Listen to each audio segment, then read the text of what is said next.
Hey Juventini, welcome back to the All Juve cast, and I'm your host Alberto, and welcome to another episode of Juve Today.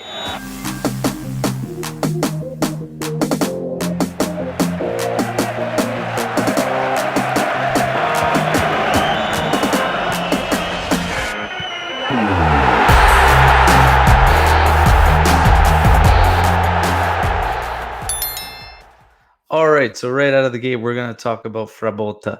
Frabotta has interest from several clubs in Serie A. Sassuolo, Genoa, and Sampdoria are three of them. So he could be rumored to leave to one of those clubs. It's also open to basically Fagioli leaving to Sassuolo.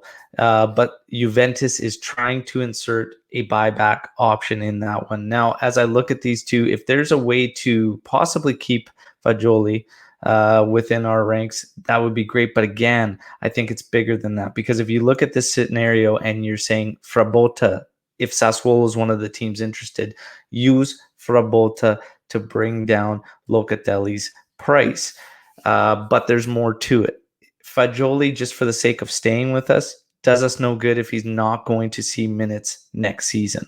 So possibly going to a club, especially one like Sassuolo, would do him great. If we use both these players and can bring down the price a little bit more, even better, especially getting a buyback option on Fagioli. That would be big. So that's kind of the news circling those two youngsters.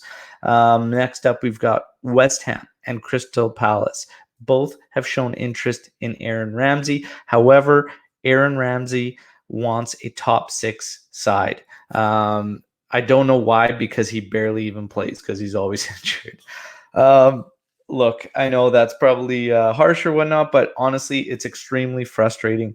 We've got ourselves caught up in another mess with one of these guys because of contracts we've offered. So I think Juve, a big part of them moving forward in the future is starting to be a little bit pickier in their selections that they're going to reward these contracts to. These free signings, free agents, sure, there's no transfer fee up top, but if the wage is going to be something that just doesn't fit the player, and then you're going to run into this scenario all over again, very, very frustrating. So Aaron Ramsey we could find ourselves in a similar scenario to Douglas Costa, in which Juventus pays a portion of his salary when he moves on. So extremely frustrating stuff, but that's where it stands with Aaron Ramsey at the moment. Barcelona is looking at Mehdi Demiral. And there's a lot more to this picture now that's being painted based on Milenkovic from Fiorentina, as Milenkovic, apparently Allegri is very fond of him and would like to bring him in. The deal would be rather inexpensive.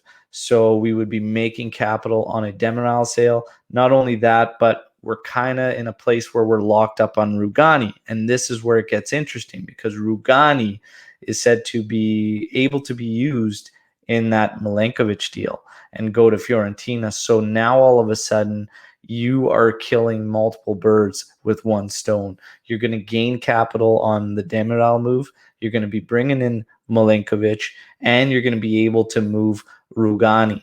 So all of a sudden, this is really coming together as a decent move, regardless if some of us think we're giving up a bit in quality from Demiral to Milenkovic.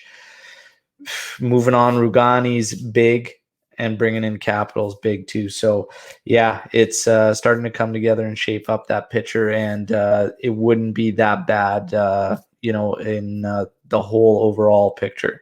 So that's where it stands. But again, want to know your thoughts, and make sure you drop your comments in the comment section of this video, because I want to know how you feel about that one. CR7, apparently what it's going to come down to, and something that many of us knew, is just salary, flat out salary. And there are no teams right now apparently willing to take on that 31 million salary net. That's net. So it's gross. So it's 60 something million gross. 31 million net that he takes home. So no club is willing to take that on right now. So unless he decides he will take a pay cut, then he could probably find a suitor. But if he wants to maintain that salary, he will see his contract through, and we will see Cristiano Ronaldo with Juventus next season. So that's where it stands on that front. In terms of the goalkeeper situation, and it looks like we are remaining with Szczesny, looking for backups.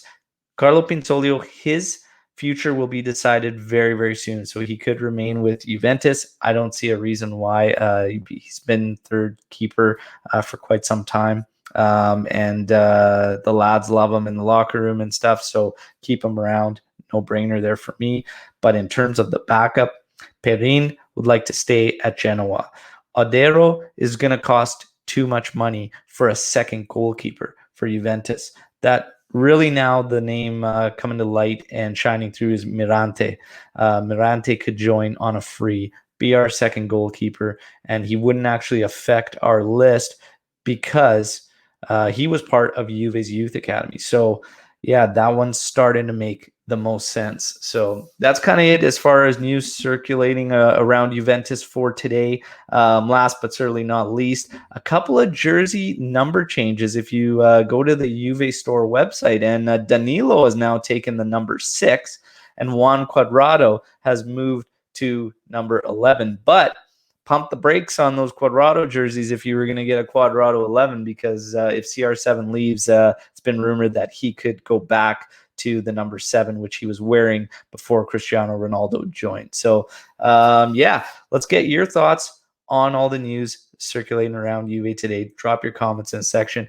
Thank you, everybody, for the support. Make sure you hit the like button on this video and subscribe to the channel. And if you're not setting your reminders yet, we have a live Azzurri post-match podcast coming up in a couple hours here on the YouTube channel. So make sure you join us to talk all things Azzurri, as we are going to be following their road through Euro 2020. Ciao tutti, Forza Juve, fino alla fine.